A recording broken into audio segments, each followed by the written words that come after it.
रानी कर्णावती मेवाड़ की रानी थी। वे चित्तौड़ के राजा महाराणा सांगा की विधवा थी। रानी के दो पुत्र थे, राणा उदय सिंह और राणा विक्रमादित्य।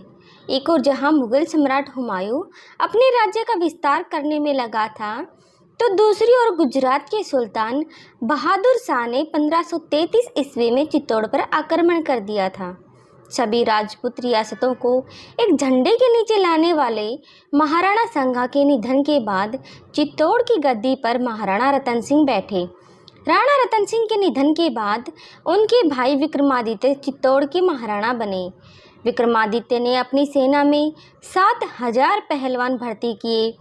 इन्हें जानवरों की लड़ाई, कुश्ती, आखेट और आमोद प्रमोद ही प्रिय था। इन्हीं कारणों व इनके व्यवहार से मेवाड़ के सामंत खुश नहीं थे और इन्हें छोड़कर बादशाह बहादुर शाह के पास व अन्यत्र चले गए। इसी का फायदा उठाकर गुजरात के शासक बहादुर शाह ने चित्तौड़ के नाराज सामंतों के कहने पर चित्तौड़ पर हमला किया। हालांकि विक्रमादित्य ने बहादुर शाह से संधि करने के प्रयास किए पर विफल रहा। बहादुर शाह ने सुदृढ़ मोर्चाबंदी कर चित्तौड़ पर तोपों से हमला किया। उसके बाद असंख्य सैनिकों वाली सेना भी थी, जिसका विक्रमादित्य की सेना मुकाबला नहीं कर सकती थी। अतः राजमाता क्रमवती ने सुल्तान के पास दूत भेजकर संधि की वार्ता आरंभ की और कुछ शर्तों के साथ संधि हो गई।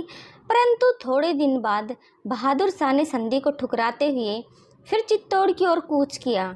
ऐसे में महारानी कर्णावती ने राजपूतों और मुस्लिमों के संघर्ष के बीच हुमायूं के सामने प्रस्ताव रखा कि हम परस्पर संधि करके अपने समान शत्रु बहादुर शाह का मिलकर सामना करें, क्योंकि उस समय जहां मुगल सम्राट हुमायूं अपने राज्य का विस्तार करने में लगा था, तो दूसरी ओर गुजरात के सुल्तान बहादुर शाह भी। मुगल सम्राट हुमायूं ने रानी का प्रस्ताव स्वीकार कर लिया, क्योंकि राजमाता कर्णावती जानती थी कि महाराणा विक्रमादित्य न तो कुशल योद्धा हैं और न ही बुद्धिमान शासक। उन्होंने मुगल सम्राट हुमायूं को राखी भेजकर सहायता मांगी। हालांकि हुमायूं किसी को भी नहीं बख्शता था, लेकिन उसके दिल में रानी कर्णावती का प्यार अच्छे से उतर गया और उसने रानी का साथ दिया। हुमायूं को रानी ने अपना धर्म भाई बनाया था, इसलिए हुमायूं ने भी राखी की लाज रखते हुए उनके राज्य की रक्षा की। हुमायूं ने राजमाता की राखी का मान रखा। राखी मिलते ही उसने ढेरों उपहार भी भेजे और आश्वस्त किया कि वह सहायता के लिए आएगा। जब चित्तौड़ पर आक्रमण हुआ, उस वक्त हुमायूं ग्वालियर किले पर सपरिवार ठहरा हुआ था। उसने वहां से आगरा और दिल्ली हरकारा भेजकर फौजें जुटाने का आदेश दिया, लेकिन जब तक वह फौजों को लेकर चित्तौड़ पहुंचा, वहां देर हो चुकी थी। राजमाता कर्णावती महल की सभी स्त्रियों समेत जौहर कर चुकी थी। हालांकि जौहर के पहले उन्होंने धाय पन्ना के हाथों से राजकुमार उदय सिंह को बूंदी किले में सुरक्षित भेज दिया था।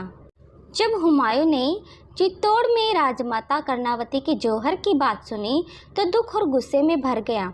हुमायूं ने गुजरात पर आक्रमण कर दिया और बहादुर शाह के सेनापति तातारंग खां को बुरी तरह हरा दिया।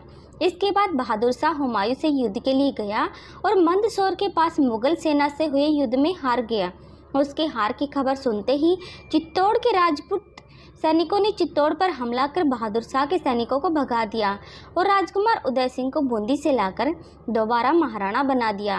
हुमायूं भारतीय संस्कृति में भाई बहन के रिश्ते का महत्व तब से जानता था, जब वह बुरे वक्त में अमरकोट के राजपूत शासक वीरसाल के यहाँ शरणागत था।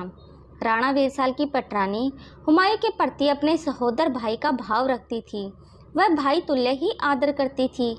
हुमायूं के पुत्र अकबर का जन्म भी अमरकोट में शरणागत रहते हुए हुआ था, इसलिए उसने कोशिश की कि कर्णावती की राखी का मान हर हाल में रखा जाए।